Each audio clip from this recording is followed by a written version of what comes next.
Assalamualaikum warahmatullahi wabarakatuh. Salam dan bahagia. Jumpa lagi bersama saya Herlin Husaid MPD, guru kelas di SDN 01 Marisa, calon guru penggerak angkatan 11 Kabupaten Pohuwato. Pada video kali ini saya akan memaparkan mengenai aksi nyata modul 1.4 budaya positif. Berikut adalah rancangan tindakan aksi nyata terkait penerapan budaya positif di SDN 01 Marisa, Kabupaten Pohuwato. Dasar pemikiran. Murid cenderung kurang menyukai hal-hal yang berhubungan dengan aturan, karena sejauh ini jika mereka yang melakukan pelanggaran, maka akan mendapatkan hukuman dan merasa malu di depan teman-temannya. Adapun tujuan tindakan yakni yang pertama, mewujudkan murid yang memiliki disiplin diri yang kuat. Yang kedua, menumbuh kembangkan budaya-budaya positif di sekolah berdasarkan nilai-nilai kebajikan universal yang diyakini. Selanjutnya, indikator keberhasilan. Terbentuknya keyakinan kelas melalui kegiatan kesepahaman yang dilakukan oleh guru kelas dan murid, serta melaksanakan keyakinan kelas yang telah dibuat bersama. Berikut lini masa tindakan. Yang pertama, melakukan diskusi dengan kepala sekolah terkait pentingnya penanaman budaya positif di sekolah dan meminta izin untuk mendesiminasikan bersama rekan guru lainnya. Yang kedua, melaksanakan desiminasi pemahaman dan pengalaman bersama rekan guru terkait budaya positif di sekolah. Yang ketiga, membuat keyakinan kelas. Dan yang terakhir, melakukan refleksi dan evaluasi terkait penerapan keyakinan kelas yang telah dibuat. Dan yang terakhir adalah kebutuhan pendukung. Yang pertama, dukungan dari kepala sekolah, guru, serta seluruh murid agar tindakan yang telah direncanakan dapat berjalan dengan maksimal. Yang kedua, fasilitas sekolah yang digunakan dalam menumbuhkan budaya positif di sekolah. Dan yang ketiga, dukungan orang tua atau wali murid dalam melaksanakan budaya positif di rumah.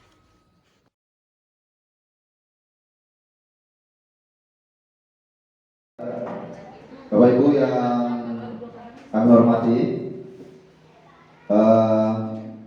kita sudah menerima materi yang pertama, yaitu materi KLSP berubah menjadi KSP, ya, di mana kita bahas tentang bagaimana meningkatkan rapor pendidikan melalui salah satu yang harus kita tingkatkan, yaitu numerasi. Jadi kita berharap kegiatan atau materi yang kita dapatkan hari ini, yang pertama kita bisa bawa, ya, kita implementasikan di sekolah.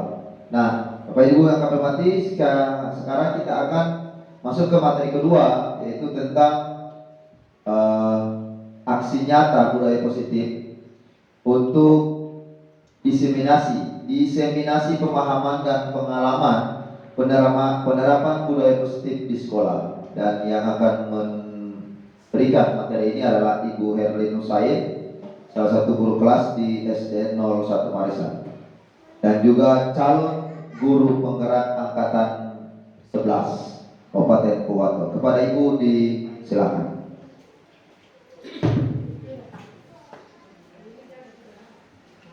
Baik, terima kasih.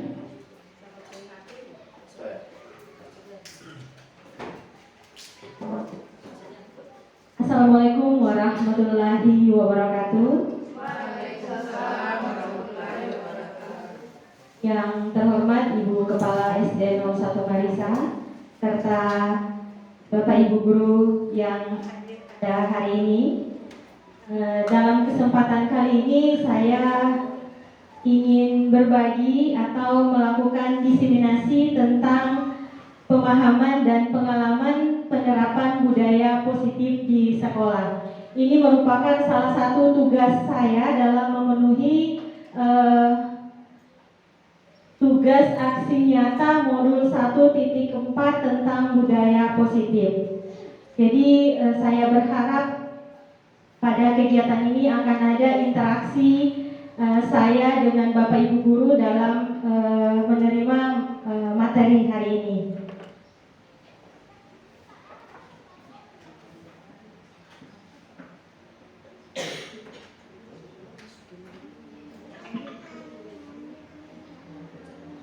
Sebelumnya saya ingin melakukan ice breaking dulu ya, setidaknya untuk mengecek kembali konsentrasi. Jadi clue-nya adalah apa yang saya katakan. Jadi ikan dan kucing, ya, ikan dan kucing. Oke, clue-nya apa yang saya katakan. Jadi ikan-ikan, kucing-kucing ikan. Ada berapa jumlah ikan? Oke? Diulangi lagi. Clue-nya apa yang saya katakan? Kucing-kucing, ikan-ikan, kucing. Ada berapa jumlah kucing? Siapa yang mau jawab? 3 kucing, 2 ikan. Oke? Berapa? Dua. Iya. Oke, jadi clue-nya apa yang saya katakan diulang. Apa yang saya katakan diulang. Kucing-kucing, ikan, kucing, ikan. Berapa ikan? Dua. Satu ikan. Oke, clue-nya apa yang saya katakan diulang, berarti Kucing, ikan, kucing. pertanyaannya apa tadi? Berapa ikan? 2. Berapa ikan, berarti jawabannya berapa ikan? Apa yang saya katakan kan diulangi, bukan menghitung jumlah dari. Oke, tepuk tangan dulu.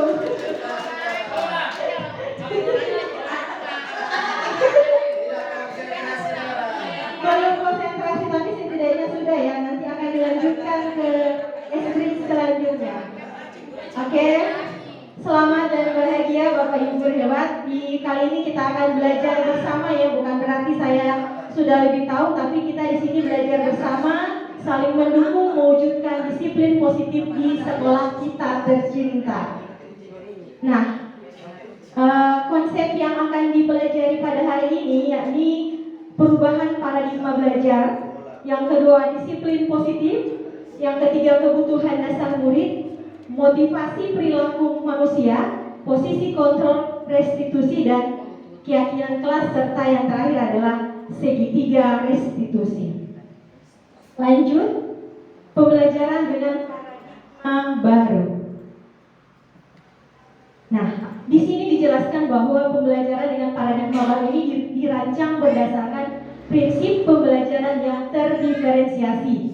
Intinya dilakukan untuk memenuhi kebutuhan dan tahap perkembangan demi mewujudkan profil pelajar Pancasila. Nah, saya rasa Bapak Ibu guru sudah mengingat ada berapa dimensi dari profil. Ada berapa? Ada 6. Baik, terima kasih. Selanjutnya ada teori dari William Glasser. Ini adalah teori stimulus respon. Nah, di sini saya minta Bapak Ibu untuk berdiri dengan pasangan.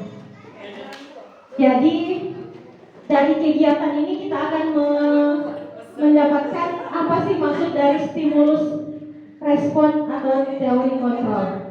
Jadi di sini mohon maaf. Jadi tangan Bapak Ibu diangkat dan dikepal. Dianggap dikepal sekencang mungkin, sekuat mungkin. Dianggap saja yang ada di dalam tangan ini rahasia atau memang benar-benar penting untuk kita simpan. Ya. Nah, bagaimana caranya kita bisa membujuk teman kita di sebelah atau pasangan kita membuka tangannya? Entah dengan cara marah-marah, dengan cara bunyi, atau dengan sogok, ya, ada kan Begitu biasa dilakukan ke siswa. Kira-kira bagaimana? Siapa yang bisa membuka tangan? Ayo, pasangan mana? Saling membujuk. Satu saja yang ini di kepala. Jadi satu.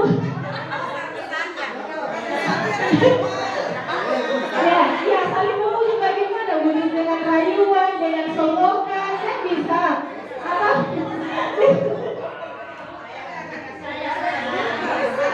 iya. Oh, sayang ini.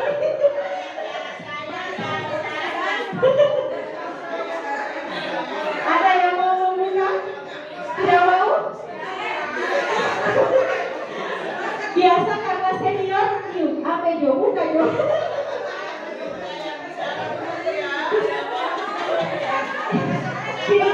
Kita lihat Ibu Ino dan Ibu Gemsi siapa yang menang.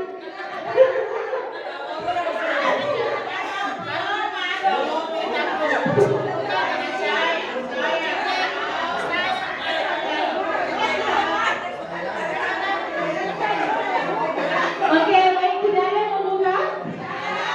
Ya, oke. Berarti ada yang ya bisa dijelaskan bagaimana ibu ini bisa membuka tangannya dengan cara apa? Itu ada buka sendiri atau dipaksa atau dimarah-marah?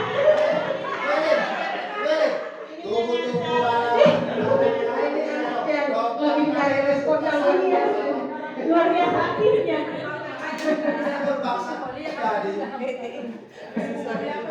Oke Bapak Ibu teman-teman semua, tadi kita sudah diberi tugas. Saya berteman dengan Ibu berpasangan dengan Ibu Khadijah. Luar biasa ini Mbak Buju, ya luar biasa. Tinggal saya ada fisik, pokoknya ini rahasia cuma orang tua. Dunia dia buka. Oke, terima kasih kita ikut nextnya. Oh, berarti menjaga kerahasiaan. Iya, terima kasih Bapak Ibu yang sudah melakukan speaking. Silakan dimohon untuk duduk kembali. Nah, ternyata ilusi guru mengontrol murid. Jadi ini diibaratkan kita berada di dalam kelas. Nah, pada dasarnya kita tidak dapat memaksa murid untuk berbuat sesuatu, ya, benar? Jika murid tersebut memilih untuk tidak melakukan, jadi kita tidak bisa memaksa. Walaupun tampaknya guru mengontrol perilaku murid, hal demikian terjadi karena sedang mengizinkan dirinya dikontrol. Saat itu bentuk kontrol menjadi kebutuhan dasar murid. Nah, teori kontrol menyatakan bahwa semua perilaku bahkan tidak disukai. Selanjutnya ilusi bahwa semua penguatan positif, efektif dan bermanfaat. Ini yang bujukan. Penguatan positif atau bujukan adalah bentuk-bentuk kontrol. Segala usaha untuk mempengaruhi murid yang agar mengulangi suatu perilaku adalah suatu usaha mengontrol murid dalam jangka waktu. Namun ini juga belum efektif. Ada kan siswa yang menolak bujukan, ya? Selanjutnya adalah ilusi bahwa kritik dan membuat orang merasa bersalah dapat menguatkan karakter. Di sini menggunakan kritik dan rasa bersalah untuk mengontrol murid. Biasanya kan kita memarahi mereka dengan membuat mereka merasa bersalah. Nah, ini juga belum efektif karena seringkali guru menggunakan suara halus untuk menyampaikan pesan. Selanjutnya, ilusi bahwa orang dewasa memilih hak untuk memaksa, ya, senioritas. Banyak orang dewasa yang percaya bahwa mereka memiliki tanggung jawab untuk membuat murid-murid berbuat hal-hal tertentu. Apapun yang dilakukan dapat diterima selama itu sebuah kemajuan, ya. Nah, pada saat itu pula orang dewasa akan menyadari bahwa perilaku memaksa tidak akan efektif dalam jangka waktu yang panjang. Mungkin paksaan itu hanya pada saat dipaksa, setelah itu lupa lagi. Bahkan hanya akan terjadi permusuhan. Nah, bisa dicontohkan teori ini misalnya stimulus respon. Stimulus kan rangsangan, respon itu sebentuk aksi reaksi. Jadi kalau misalnya contoh kita mengajar, kemudian jika nilainya bagus maka diberikan hadiah. Jadi siswa hanya menyelesaikan tugas itu hanya untuk mendapatkan hadiah. Jadi mereka hanya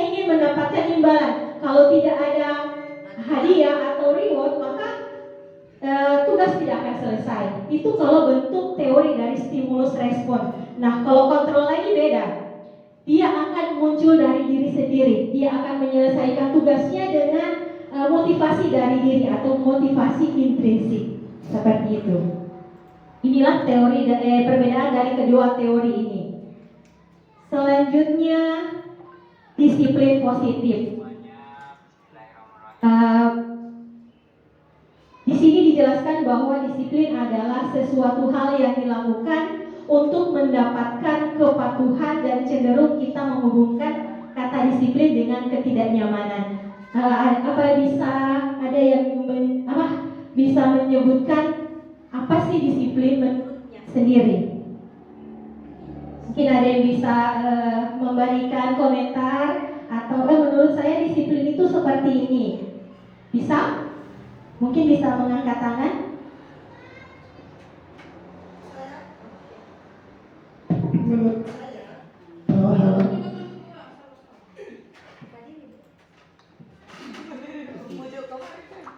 Kalau menurut saya disiplin positif adalah budaya yang baik yang kita lakukan di dalam kelas.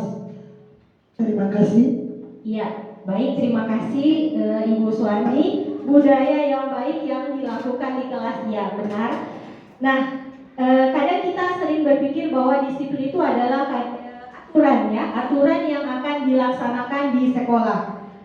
Nah, sebagai pendidik, tujuan kita adalah menciptakan peserta didik yang memiliki disiplin diri, sehingga mereka dapat berperilaku mengacu dengan nilai-nilai kebajikan universal dan memiliki motivasi intrinsik. Jadi bukan ekstrinsik, bukan berasal dari luar. Karena biasa motivasi dari luar itu tidak akan bertahan lama.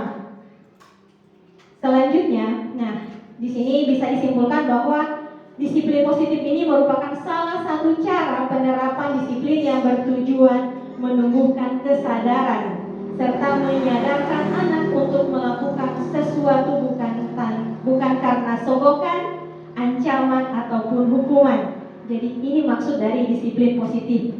Jadi tidak ada sogokan atau mengancam dan memberikan hukuman.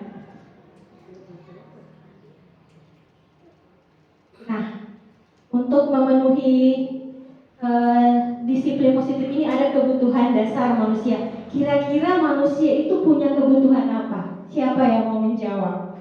Kebutuhan dasar dari manusia. Saya. Oke. Saya butuh apa begitu? Yang saya butuh mungkin pasangan. Kebutuhan yang mendasar dari manusia itu ada dua. Tuh. Ya, terima kasih. Halo. Kebutuhan yang mendasar pada manusia itu yang pertama kebutuhan jasmani dan rohani. Terima kasih. Selanjutnya mungkin ada yang bisa menambahkan kebutuhan apa lagi yang harus terpenuhi di dalam kehidupan kita. Kalau di saya ada 3. Sandang, pangan, papan. Oke, terima kasih. Ada lagi? Kebutuhan? Tidak ada yang baca buku pasangan tadi ya? Oke, kita akan lihat. Kebutuhan yang pertama adalah bertahan hidup. Tadi sudah disebutkan. Ya, oke, Pak Andika mungkin akan menambahkan. Kalau saya juga 3. Iya. Ya, itu memang dibutuhkan. Ya. Kertas, baras dengan keras. Terima kasih. Iya, baik, terima kasih. Kertas itu berarti uang ya? Iya, benar. Uang bisa untuk bertahan hidup. Ya. Selanjutnya adalah kasih sayang dan rasa terima kasih. Dan waalaikumsalam. Mohon izin Pak. Yang ketiga adalah penguasaan. Yang keempat adalah kebebasan. Kita ingin bebas, ya. Inilah juga yang dibutuhkan oleh siswa. Jadi kita tidak akan lari dari kelima kebutuhan dasar manusia. Ini juga yang dibutuhkan siswa di dalam kelas. Mereka bisa bertahan hidup, mereka bisa mendapatkan kasih sayang dan rasa diterima di kelas. Jangan kita hanya melakukan penilaian secara objektif. Jadi semuanya harus diterima. Kemudian penguasaan. Yang keempat adalah kebebasan. Jadi siswa bebas, bukan berarti bebas tidak dikontrol seperti itu. Dan yang terakhir adalah kesenangan. Jadi siswa harus benar-benar merasa aman dan nyaman berada di dalam kelas. Jadi kita sebagai pendidik harus mengetahui 5 dasar kebutuhan dari manusia ini. Selanjutnya, motivasi perilaku manusia. Apa sih yang membuat perilaku kita sering berubah-ubah? Nah, biasanya motivasi adalah dorongan yang timbul pada diri seseorang secara sadar atau tidak sadar ya, melakukan sesuatu tindakan tertentu. Nah, biasanya kalau siswa di kelas itu mereka melakukan sesuatu untuk menghindari ketidaknyamanan dan hukuman. Jadi, kalaupun mereka tidak bisa menyelesaikan tugas, tapi karena kalau bilang, harus ngasih selesai ini, kalau tidak bisa istirahat. Jadi, mau tidak mau harus menyelesaikan tugas itu ya, karena mereka sudah ada hukumannya. Kemudian, mereka melakukan sesuatu karena disiplin diri atau karena dia takut dihukum. Ini juga adalah motivasi ekstrinsi. Selanjutnya, mendapatkan imbalan atau penghargaan dari orang lain. Biasanya kan kalau ada siswa yang lebih cepat datang atau tugasnya lebih baik, itu biasa kan dikasih reward atau hadiah. Nah, ini juga merupakan motivasi, namun sebentar akan diketahui apakah efektif atau tidak untuk dilakukan. Kemudian ada juga yang melakukan disiplin karena dia ingin mendapatkan imbalan, ingin dipuji. Nah, ini dilakukan karena untuk menghargai nilai-nilai kebajikan diri sendiri, kemudian melakukan disiplin diri karena memang benar-benar motivasi dari dalam diri. Selanjutnya, konsep disiplin dengan gagal identitas. Jadi ini gagal. Ini contohnya, ada 2 konsep disiplin yang jadi kita sebagai pendidik bisa merasakan kira-kira kita sudah ada di posisi yang mana, kita sering melakukan hal yang mana. Di hukuman, menyakitkan, tidak nyaman, murid takut, kemudian memaksa, murid menyembunyikan kesalahan, kan biasa begitu karena takut dimarah, terpaksa diam. Dan selanjutnya murid menjadi rendah diri. Nah, kalau penghargaan, diberikan penghargaan, dia tidak efektif, bisa merusak hubungan karena mungkin akan rasa iri. Dia terus yang ibunya gak kasih reward, kasih hadiah. Nanti yang lainnya juga akan merasa iri sehingga motivasi dari anak-anak juga akan berkurang. Selanjutnya, mematikan kreativitas. Karena biasanya orang yang selalu dipuji itu yang lebih meningkat kreativitasnya. Tetapi yang tidak dipuji lebih baik begini saja. Mungkin akan seperti itu. Kemudian akan menghukum dengan sistem ranking. Makanya di kurikulum ini tidak ada rankingnya. Dan yang terakhir adalah merampas hak menghargai dirinya. Selanjutnya, ini adalah disiplin dengan identitas sukses. Nah, ada 2 yang bisa dilakukan. Ini adalah konsekuensi dan restitusi. Kalau di konsekuensi, penguatan jangka pendek, perlu monitoring berkelanjutan, stimulus respon, murid menghormati peraturan, kehilangan waktu untuk memenuhi kesalahan. Contoh konsekuensi, misalnya pada saat jam pelajaran PJOK, ada siswa yang datang terlambat atau tidak memakai baju olahraga. Biasakan kita memberikan hukuman membersihkan kamar mandi atau menyapu. Nah, kalau kita itu adalah contoh hukuman. Tetapi kalau konsekuensi, misalnya kita sudah menurunkan kira-kira kalau misalnya tidak bawa atau terlambat bisa lari keliling lapangan 1 kali, itu kan bentuk konsekuensi yang dilakukan supaya kedepannya dia tidak terlambat. Itu contoh dari konsekuensi. Nah, kalau restitusi adalah contohnya misalnya murid bertanggung jawab untuk perilakunya, fokus pada pemecahan masalah. Dan yang terakhir, kalau di restitusi ini murid bersemangat memperbaiki kesalahan. Teori ini adalah teori yang diungkapkan oleh Diana Gosen. Jadi ini dianggap sangat penting untuk diterapkan di kelas dalam menyelesaikan masalah yang dihadapi oleh siswa. Nah, ini adalah pendekatan yang bisa dilakukan untuk restitusi. Menciptakan kondisi bagi murid memperbaiki kesalahan mereka sehingga mereka bisa kembali pada kelompok mereka dengan karakter lebih kuat. Ini adalah contoh langsung perbedaan dari hukuman, konsekuensi, restitusi. Kira-kira yang mana yang sering digunakan? Contoh kasus di sini adalah siswa yang tidak mengerjakan PR. Nah, saya rasa semua kelas pasti pernah mengalami hal ini. Mungkin saya bisa mendengarkan dari salah satu guru kira-kira yang mana yang sering dilakukan. Apakah menghukum atau konsekuensi atau restitusi? Ada yang bisa membantu atau berbagi apa yang pernah dilakukan ketika ada siswa yang tidak mengerjakan PR. Pengalaman yang pernah dilakukan saja. Kira-kira yang mana?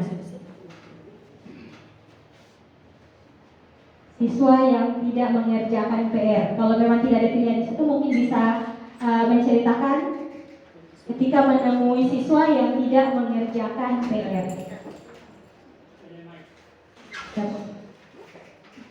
Oke, mungkin Ibu Esther bisa menjelaskan.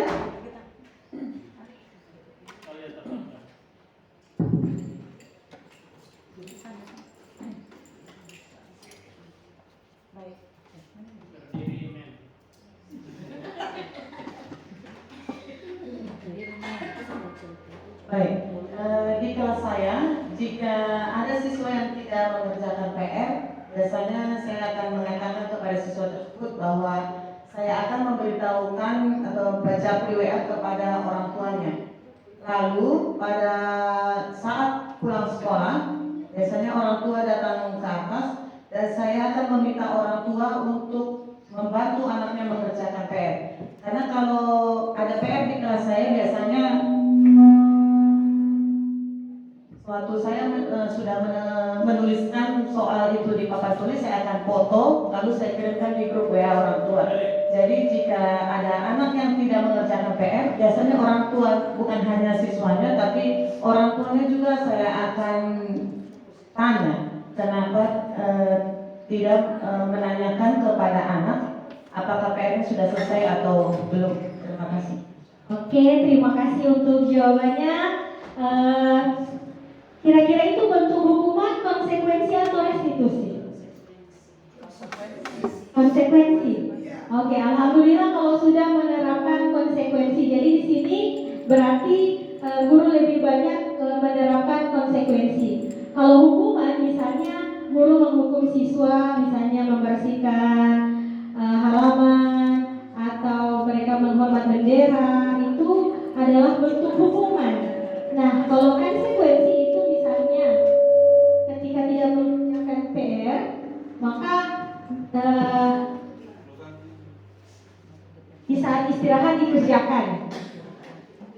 Dan kalau restitusi ini lebih baik lagi, menanyakan keyakinan kelas yang sudah disepakati bersama, sehingga mereka akan sadar diri, oh berarti sudah melanggar keyakinan kelas yang mana. Jadi sudah mulai memikirkan apa yang harus dilakukan. Itu kalau restitusi.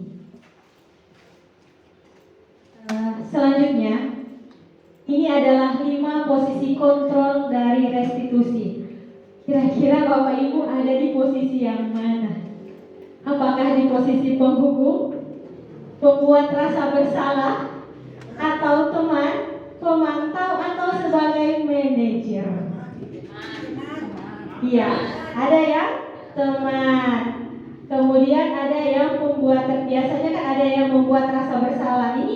Ini boleh dilakukan. Ini adalah kita bisa mengontrol murid dengan menjadi penghukum, pembuat rasa bersalah, atau bisa menjadi teman atau pemantau. Kira-kira bagaimana perkembangan anak setiap harinya. Dan selanjutnya adalah sebagai manajer.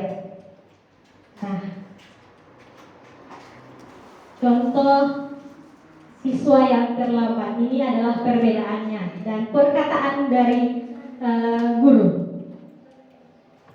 Kalau di posisi penghukum, mematuhi aturan sekolah lalu berdiri di depan kelas. Biasa kan begitu. Kalau ada yang terlambat, marah-marah dan mereka disuruh berdiri di depan kelas. Itu namanya posisi kontrol penghukum. Nah, kalau pembuat rasa bersalah, berapa kali Pak Guru harus memberitahu kamu? Pak Guru kecewa sama kamu. Itu adalah pembuat rasa bersalah. Biasanya kan anak juga sudah mulai mengerti bahwa mereka sudah melakukan kesalahan. Namun ini juga belum efektif. Nah, kalau tadi Ibu Suwarni dan Ibu Fajriani mengatakan mereka berada di posisi teman, berarti ayolah yang tertib, buat Bapak Guru atau Ibu bangga. Kali ini kamu tidak apa-apa salah. Itu kalau posisi teman, berarti begitu ya? Oke. Kalau memantau, kamu sudah melanggar, apa peraturan dan konsekuensinya? Jadi ditanya kembali apa peraturan yang sudah disepakati dan apa konsekuensi. Nah, kalau menurut saya posisi manajer ini adalah posisi malaikat. Karena ini luar biasa sabarnya. Apa kamu tahu kesalahan kamu hari ini? Jadi di sini tidak marah-marah, hanya menanyakan dengan baik-baik, menanyakan kesalahannya.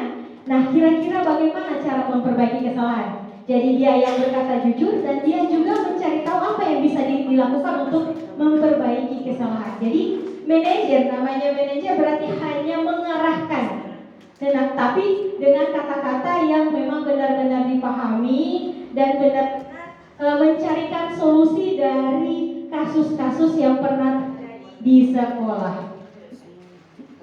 Oke, selanjutnya. Mungkin sampai situ ada pertanyaan atau dilanjutkan? Oke, dilanjutkan. Nah, dari penjelasan tadi akan dibuatlah keyakinan kelas. Mengapa bukan peraturan kelas, melainkan keyakinan kelas? Kan sudah ada peraturan kelas, sudah ada tata tertib sekolah, buat apa lagi keyakinan kelas? Nah, di sini akan dijelaskan mengapa kita memilih peraturan tentang penggunaan helm pada saat mengendara motor. Kenapa? Supaya apa pakai helm? Supaya aman dan menjaga keselamatan. Nah, mengapa kita memiliki aturan tentang penggunaan masker dan mencuci tangan? Supaya terhindar dari penyakit dan menjaga kesehatan. Nah, ini keyakinan kelas. Setidaknya dari materi ini Bapak Ibu bisa membuat keyakinan kelas di kelas masing-masing. Jadi keyakinan kelas ini lebih abstrak dari peraturan, berupa nilai-nilai kebajikan, kemudian dibuat dalam bentuk positif. Misalnya begini, tidak ada kata jangan atau dilarang. Kata-katanya semuanya mengandung kata positif, sehingga memberikan energi yang positif dari dalam diri siswa. Singkat agar mudah diingat, jangan terlalu panjang-panjang, sehingga setiap hari, oh ini keyakinan kelasnya kita ya, 2-3 kata sudah boleh, yang penting bisa mudah diingat. Dan yang kelima adalah sesuai dengan kondisi kelas. Jadi yang memang benar-benar dibutuhkan di kelas itu, bukan di kelas orang lain. Dan selanjutnya adalah melibatkan semua warga sekolah atau dalam merumuskan. Ini contoh keyakinan kelas. Jadi misalnya kalau ada siswa yang mulai ribut-ribut, berarti melanggar keyakinan kelas yang ke-8. Jadi berarti apalagi yang akan dibuat. Jadi kalau pertama dibagikan dulu stick note ke anak-anak. Jadi tulis, kira-kira kelas ini mau dibuat apa supaya nyaman, aman, tenang. Nah, mereka akan menuliskan. Kumpulkan semua jawaban mereka, ditempelkan, mungkin bisa seperti ini di stick note atau di kertas plano. Nah, ketika ada misalnya dilarang membuang sampah sembarangan, itu kan bentuk kalimat yang negatif atau positif? Dilarang atau jangan membuang sampah pada tempatnya. Ya, kata atau kalimat negatif. Jadi bisa diubah. Ya, benar sekali. Buanglah sampah pada tempatnya. Atau menjaga kebersihan kelas. Bisa seperti itu. Jadi itu ditempelkan di kelas. Setiap mereka berbuat kesalahan, disuruh cek lagi keyakinan kelas mana. Dan itu yang benar-benar mereka pilih. Kalau sendiri yang pilih, sendiri yang melaksanakan, sendiri yang menerima konsekuensi.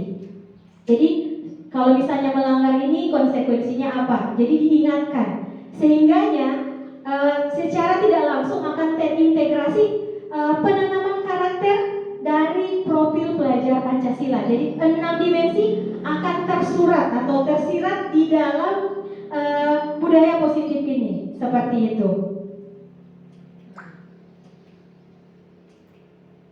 Ini adalah contoh segitiga restitusi yang bisa dilakukan ketika ada siswa yang bermasalah.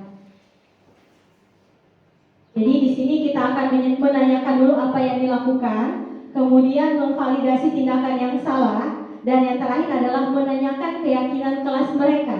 Kira-kira apa yang dilanggar? Ini adalah contoh penerapan segitiga restitusi yang sudah dilaksanakan di kelas.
Kira-kira mau tidak memperbaiki?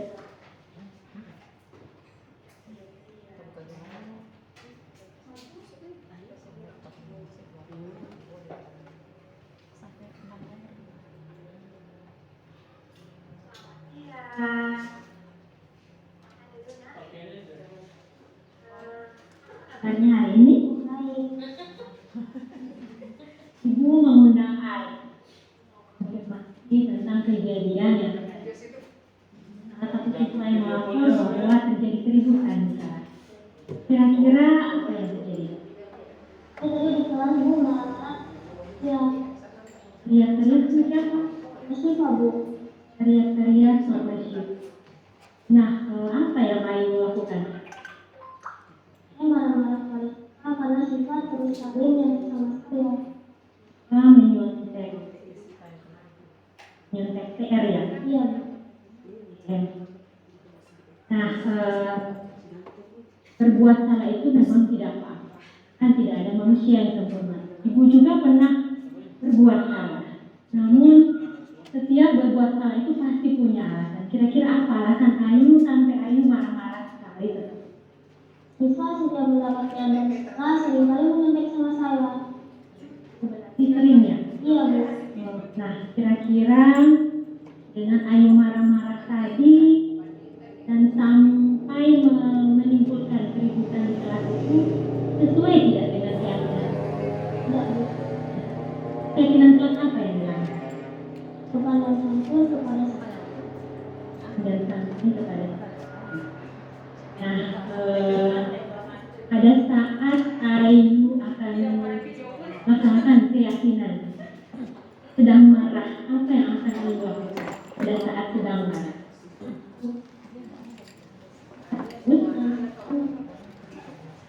Lebih sopan dengan menghormati.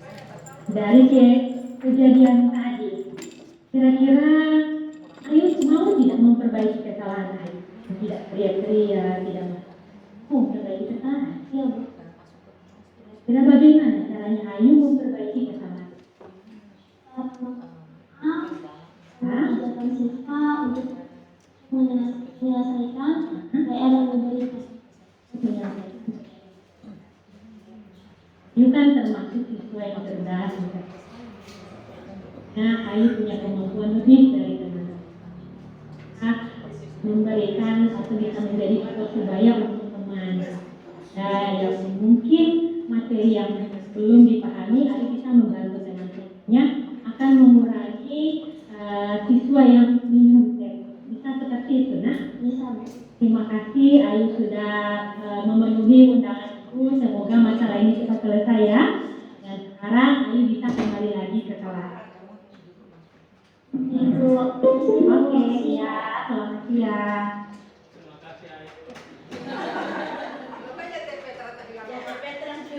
Oke, baik, terima kasih. Terima kasih juga untuk Pak Sofian yang sudah membantu dan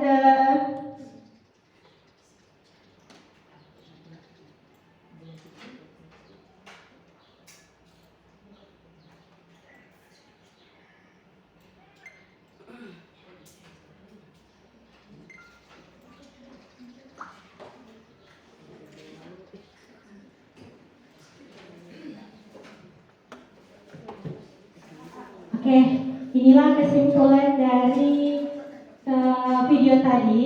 Jadi di video itu adalah contoh penerapan segitiga restitusi dengan menggunakan teori kontrol sebagai manajer. Jadi manajer hanya mengarahkan, mengingatkan apa yang kesalahan yang diperbuat, kemudian keyakinan kelas apa yang dilanggar, dan seharusnya apa yang akan dibuat sehingga dia bisa melaksanakan kembali keyakinan kelas yang sudah disepakati. Seperti itu. Memang menerapkan budaya positif di kelas ini tidak semudah membalikan telapak tangan ya, karena membutuhkan benar-benar kesabaran dari seorang guru. Karena sekarang menurut filosofi pendidikan menurut Ki Hajar Dewantara adalah seorang menuntun siswa. Sekarang adalah proses menuntun siswa, bukan menuntut. Jadi kita mengarahkan siswa ya, mengarahkan atau menuntun siswa. Seperti yang diibaratkan seorang guru itu adalah petani. Seorang guru itu adalah petani. Jadi siswa dianggap kita bisa namanya petani berarti kita menanam, kemudian merawat, memberi pupuk, itulah yang harus dilakukan, membimbing dan menuntun murid atau siswa. Sehingganya tidak akan ada di dalam hati seorang siswa merasa dendam dengan ibu guru atau dengan pak guru, sehingganya akan tercipta situasi di kelas yang aman, nyaman dan tenang. Sehingganya pembelajaran yang diharapkan bisa berpihak pada murid, bisa berpusat pada murid, dan akan terlaksana tujuan pembelajaran yang kita rencanakan, seperti itu. Kemudian dalam penerapan disiplin positif ini juga hendaknya guru memiliki standar kepribadian, profesional dan sosial yang baik, di mana guru mampu berefleksi pada posisi kontrolnya saat ini. Bagaimana perjalanan dirinya sebagai seorang among. Jadi kita sebagai guru adalah among atau manajer bagi murid yang menuntun, bukan menuntut. Menuntun murid-murid menjadi insan yang mandiri, mereka dan bertanggung jawab. Ini memang berada dalam standar nasional pendidikan. Nah, semoga sesi belajar hari ini bisa membawa manfaat meskipun tidak banyak. Walaupun hanya sedikit, setidaknya sudah mulai ada pemikiran, oh berarti harus membuat keyakinan kelas setidaknya sudah mulai ada perubahan sedikit demi sedikit, karena namanya perubahan itu tidak harus wah atau sudah langsung banyak. Sedikit demi sedikit, yang penting sudah melakukan kebaikan. Sehingganya kita bisa mewujudkan generasi emas di tahun 2045 yang berkarakter sesuai dengan profil pelajar Pancasila yang diharapkan di kurikulum Merdeka ini. Baik, sebelum mengakhiri, mungkin ada pertanyaan dari Bapak Ibu guru terkait materi, disilahkan. Jika ingin bertanya, disilahkan.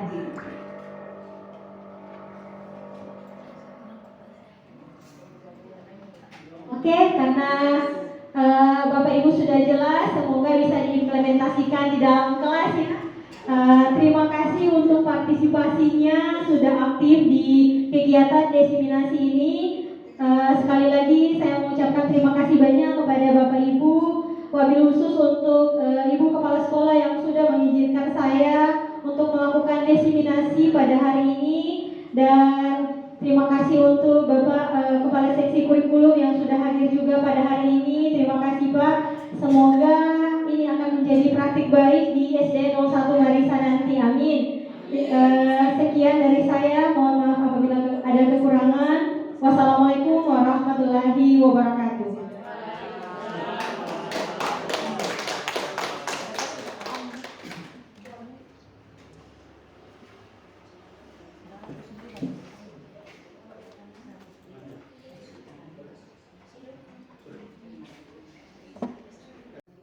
Demikianlah pemaparan aksi nyata terkait penerapan budaya positif. Semoga bermanfaat. Terima kasih. Wassalamualaikum warahmatullahi wabarakatuh. Tergerak, bergerak, dan menggerakkan.